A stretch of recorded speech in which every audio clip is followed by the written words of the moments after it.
Last week we took a look at the traditional orthodox equilibrium model and the inefficiency that would be created by a minimum coffee price under those assumptions. We also took a look at some factors that would undermine those assumptions and kind of make the whole thing not really work at all, therefore undermining the conclusion that a price floor would create inefficiency and a surplus and cause more problems than it would fix. Now, if those assumptions that make the equilibrium model unviable, and therefore the traditional analysis of a price floor or minimum wage irrelevant, what other conditions could exist and why that might actually make the price floor viable or helpful? This week we're going to relax those assumptions, broaden our horizons a little bit, and look at one particular alternative scenario that could change the analysis completely. We're going to do the same analysis based on different conditions in a different kind of paradigm.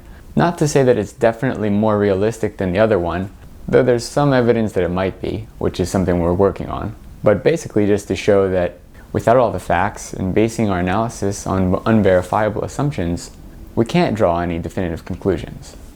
That scenario, of course, is monopsony conditions in the green coffee market.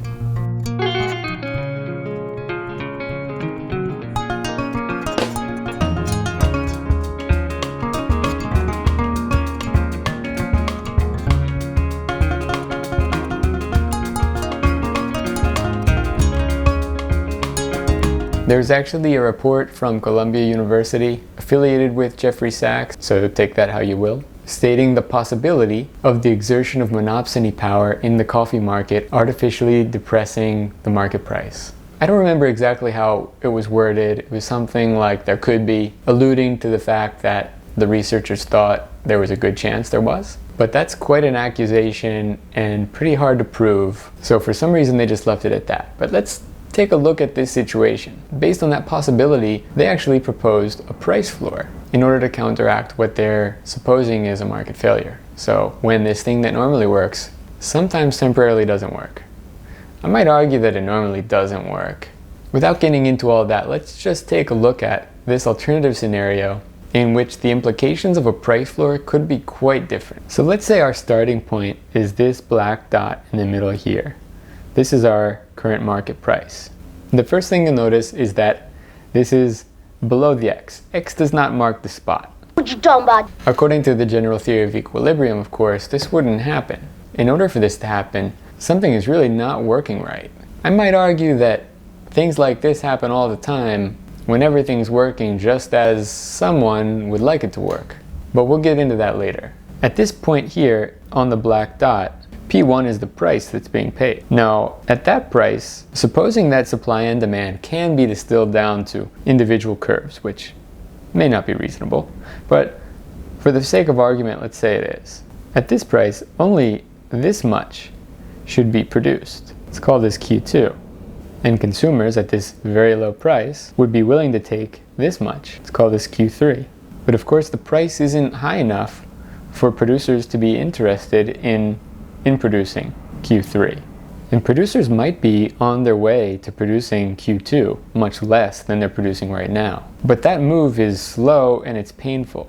Coffee is a tree crop grown especially by smallholders who probably don't have a whole lot of reserves or social safety net to cut down coffee and plant something else, are producing it because it does provide some income, even though that income is below their sustenance level or whatever level makes it worth doing more of. But because they've already made the initial investment taking care of these trees long enough for them to start producing, they keep at it. And the longer they keep at it, the longer the supply remains high and the price doesn't have to increase. This is not profit maximizing behavior for sellers, but circumstances indicate that they're going to make decisions that do not maximize profits. Why then is the price only at P1 and not at P2 up here? Because of the point on the black line, the demand curve, consumers would have been willing to pay up to P2 for that quantity of coffee. In the absence of perfect information, producers probably don't realize that consumers would be willing to pay more, or that other downstream actors along the value chain would be able to pay more without dipping below the normal rate of profit or without having to set prices at levels that would reduce consumer demand. In the absence of perfect competition, producers may be led to believe that this is the only price that they could ever hope to get. They may be coerced into taking this price lower than what the market could support. As long as everyone's paying this price, no one has to pay more. And it would make sense that it was the fair market price. The possibility to substitute producers, producing regions, and even entire producing countries could enable very large concentrated buyers to start a kind of a bidding war. Maybe not even bidding, just bid down prices and see who takes the lowest one. This would be called an oligopsony situation or monopsony pressure, basically withholding purchase if they can't reduce prices below the market price level, if that's even a thing. We're going to talk a lot about that later, why these things may or may not exist. But supposing this might be the case and a thing that could be possible, in this case, setting a price floor at the P2 level right here would not cause an oversupply and dumping millions of containers of coffee out of boats in the middle of the Atlantic. Because if the actual price were depressed below the price that the market would bear without reducing the quantity that they demand, a price floor at the equilibrium point, or at whatever point people right at that moment are willing to buy that much coffee for that price, could be done without reducing demand. If this is the consumer price we're talking about, as long as everybody, all the brands out there had to raise their prices in a uniform way, then one wouldn't have a competitive edge over another one, which is one of the reasons they might want to start bidding down green prices to begin with in order to get an edge on their competitors. Or if this is at the green level, that it's roasters which are able to pay more for the same quantity of coffee without having to accept below the normal rate of profit. In that case, maybe consumer prices wouldn't change, but roaster profits would take a hit, rearranging the distribution of profit along the value chain, which is another whole thing we're going to get deep into later on. And on the supply side, we said that if you raise the price artificially, there'll be an incentive to produce more quantity. In this case, if coffee is priced below the level at which it even makes sense to produce the current amount, then that wouldn't necessarily happen. But of course, because we cannot boil coffee farming and supply down to one single curve, there are some wrinkles in that logic also. Different costs of production in different areas, growing coffee in different ways, different types of coffee. But let's say this is only the supply of mild arabica and only the demand for mild arabica. Under these circumstances, something like this might be fine.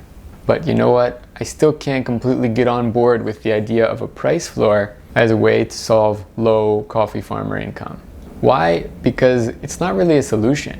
Because low income for coffee farmers, I would argue, is a symptom, not a problem. And this would be treating a symptom without solving a problem.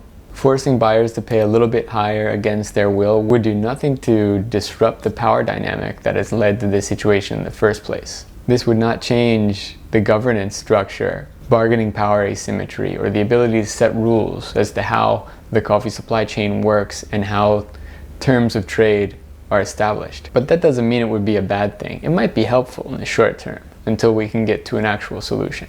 Or it might be a distraction from the problem, in which case it would draw attention away from finding an actual solution.